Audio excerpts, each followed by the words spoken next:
Well, every job has its negative sides and the things that we don't like to do. Yeah. So what are the things that you don't particularly like about your job? The stress levels, I would say. It is very stressful. And when you strip it right back, at the end of the day, I've got 37 barristers relying on what we do in the clerk's room. And that is a huge responsibility. So the stress can be hard. I think what has become difficult to manage is, because we're a virtual set, differentiating between home life and work life, because I work from home now. And I think that's difficult. I don't think that's just this profession. I think, you know, across the board, everyone's struggling with the same sort of thing. It's all consuming, this job. It really is all consuming. And I'm sure the barristers feel exactly the same. It kind of takes over your life. And many of the barristers in your chambers practice in criminal law. And we know what's happening with crime in terms of payments, and people are really struggling financially. Yeah, the cuts in legal aid. I mean, people would be shocked. I don't think anyone from outside the profession would actually understand the low income that barristers earn, particularly at the junior end. I mean, you look at the senior end, and if I start spouting figures for the senior end, people will huff and puff about it, and they'll say, oh, well, that's not bad, but they don't see the work that goes into it. You know, and for if you were to break it down to an hourly rate, I think people would be really shocked if they looked at a criminal barrister's, you know, they're not the fat cats that people think they are. And particularly when you look at the junior end, I still cannot believe that in 2021 that a barrister is still going to court for £50 a day, because that's what a junior barrister gets paid to go to the first appearances and the sentences. And even, you know, they can be in court for a full day, doing a full day trial, and they could get £150.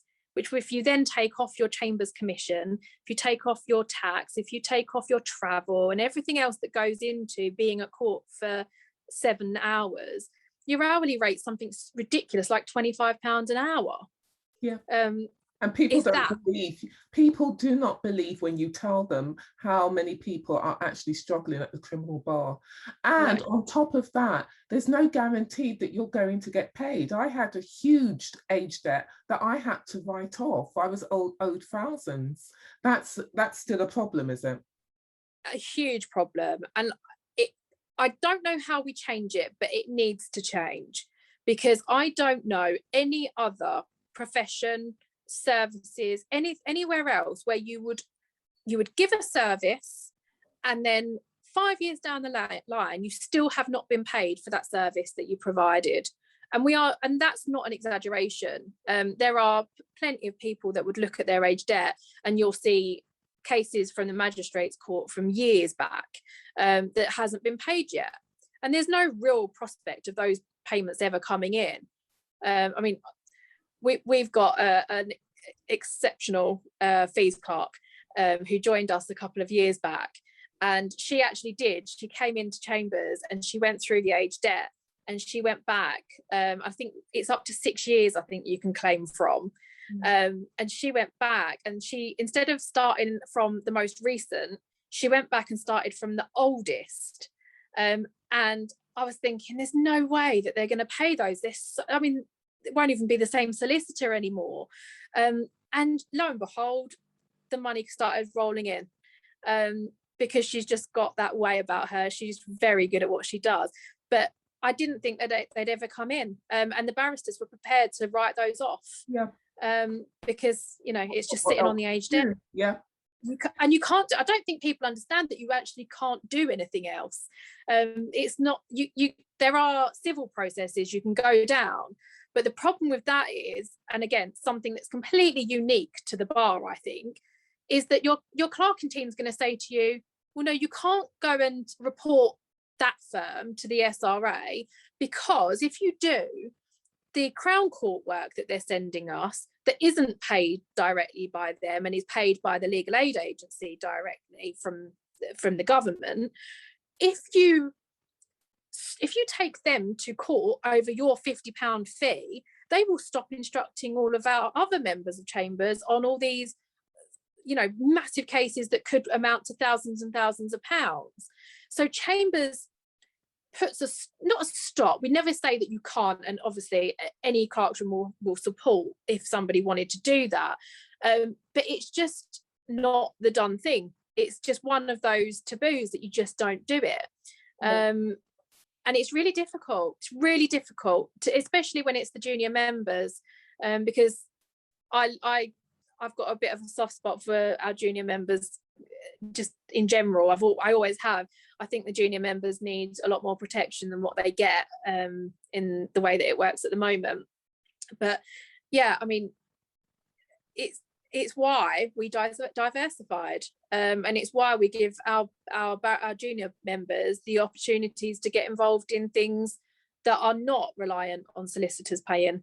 What tips do you give to junior members to generate additional income to be successful at the bar? I think communicating with your clerking team is paramount. I think being able to approach your clerks and saying, this is what I want to do, and this is what I don't want to do. And I think it's a problem, because I think from the people that I've spoken to recently, I've had quite a few, you know, lunch meetings and things with people, and everybody I've spoken to has got the same problem, in that they don't feel comfortable in going to their clerks and saying, I don't want to do that. Do you mean I don't know why. Work? Do you mean types of work? Yeah, and being able to develop new areas of practice, and being, you know, confident enough to say to your clerks, I would like to work in immigration law, I would like to experience some family law. And for some reason, and I don't know why, there's a nervousness around approaching the clerks' rooms and asking for help and some guidance on it. Because it's seen as a weakness. And also, I should imagine that a barrister would think that they probably think that you'd have no confidence in them if you did that. And so, because I was always fearful of clerks, always. I would never, ever confide in a clerk, never. Because, you know, you have to convey this impression of being confident, successful. You just wouldn't do it. See, that makes me really sad. It's something I've worked really, really hard on at where I am now, to make it so that you're not feeling like that. What's the word I'm looking for? Controlling somebody with fear is not the right way to do things, I don't think. Every one of our barristers is my friend. I don't have any barristers in chambers that I don't want to look after them. I don't want to make sure that they're happy, that they've got a good work-life balance. And the only way you get that is by them coming to you and saying, I've got a problem, or I need to talk about something. Because if they don't tell you, you don't know.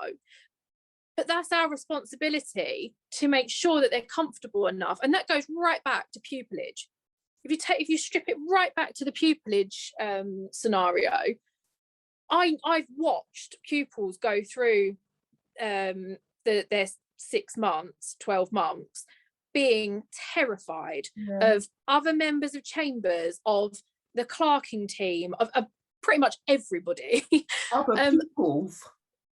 Other pupils, and competing with each other. And it's not, in my opinion, a healthy environment. And it's something that I've really tried hard to stay well away from. And, you know, I know that other sets are doing the same sort of thing now. Everybody is getting much more involved in, you know, well-being at the bar. It's really important to make sure that people are working and are happy and have got. I had a member of chambers join us at the beginning of COVID, because he left the Chambers after years and years of being a loyal member of Chambers. And he left there because